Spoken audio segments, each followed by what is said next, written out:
Bienvenue sur la chaîne de la PPM. Dans cette vidéo, on va étudier les primitives des fonctions trigonométriques.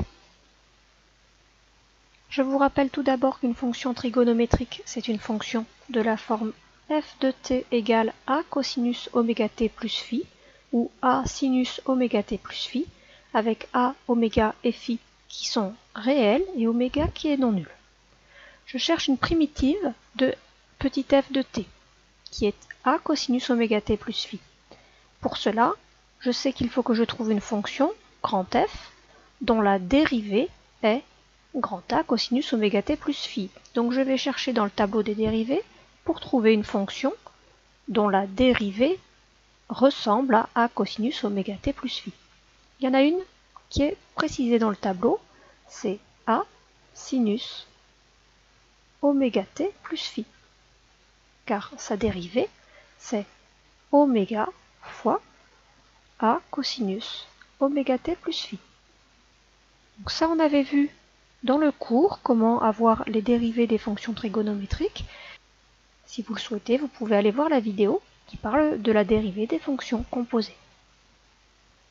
Donc dans notre cas actuel, on voudrait obtenir a cosinus oméga t plus phi et on obtient oméga fois a cosinus oméga t plus phi. Donc c'est pas exactement ce qu'on voudrait, il faudrait diviser par oméga pour obtenir la fonction qu'on veut. Donc on va prendre grand F de t qui est égal à 1 sur oméga fois grand A sinus oméga t plus phi.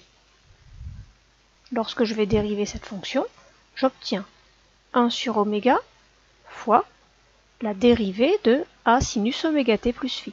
Donc oméga fois A cosinus oméga t plus phi. Ici, je peux simplifier au numérateur et au dénominateur par la table de oméga, puisque oméga n'est pas égal à 0. Et j'obtiens donc que grand f' de t est égal à a cosinus oméga t plus phi. C'est exactement ce que je cherchais à faire, parce que ceci, c'est petit f de t. J'ai donc réussi à trouver une fonction grand f, telle que sa dérivée est égale à la fonction petit f que j'avais au départ. C'est exactement la définition d'une primitive. Donc grand f de t est une primitive de petit f de t. Maintenant que j'ai une primitive, c'est facile de trouver toutes les primitives. De la forme 1 sur oméga fois a sinus oméga t plus phi, plus une constante réelle, eh bien ça me permet de trouver toutes les primitives des fonctions du type a cosinus oméga t plus phi. On peut faire exactement la même chose avec a sinus oméga t plus phi.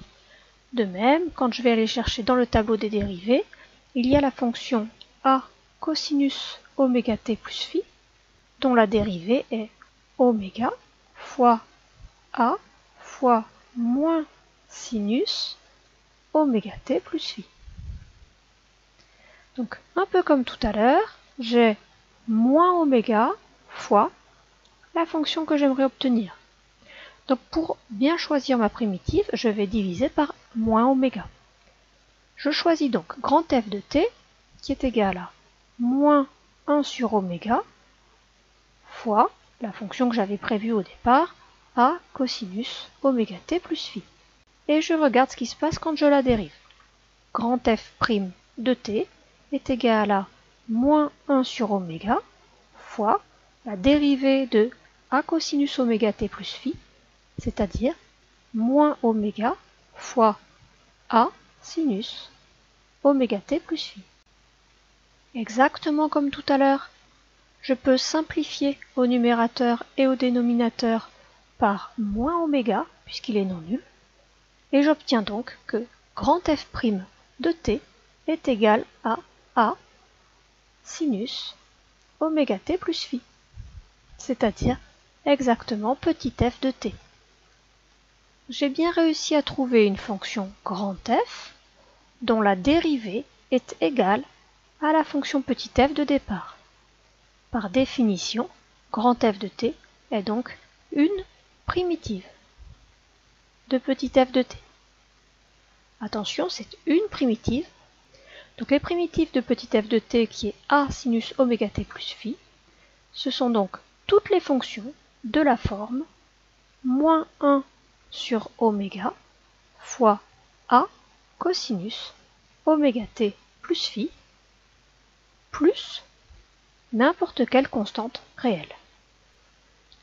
On fait un petit exemple d'utilisation de cette propriété. Donner toutes les primitives de la fonction f de t égale 3 sinus 10t plus pi sur 3. Ici, 3 c'est la valeur de grand A, 10 c'est la valeur de oméga, et pi sur 3 c'est la valeur de phi. Et je n'ai plus qu'à utiliser directement ma propriété. Les primitives de petit f de t sont toutes les fonctions de la forme moins 1 sur oméga, donc moins 1 sur 10, fois a cosinus oméga t plus phi, 3 cosinus 10t plus pi sur 3, plus une constante réelle, c'est-à-dire, on peut aussi l'écrire, moins 3 dixièmes, j'aurais pu écrire 0,3, cosinus 10t plus pi sur 3, plus une constante réelle. Voilà pour cet exemple. Si cette vidéo vous a plu, vous pouvez mettre un pouce bleu et un commentaire sous la vidéo. A bientôt sur la chaîne de la PPM.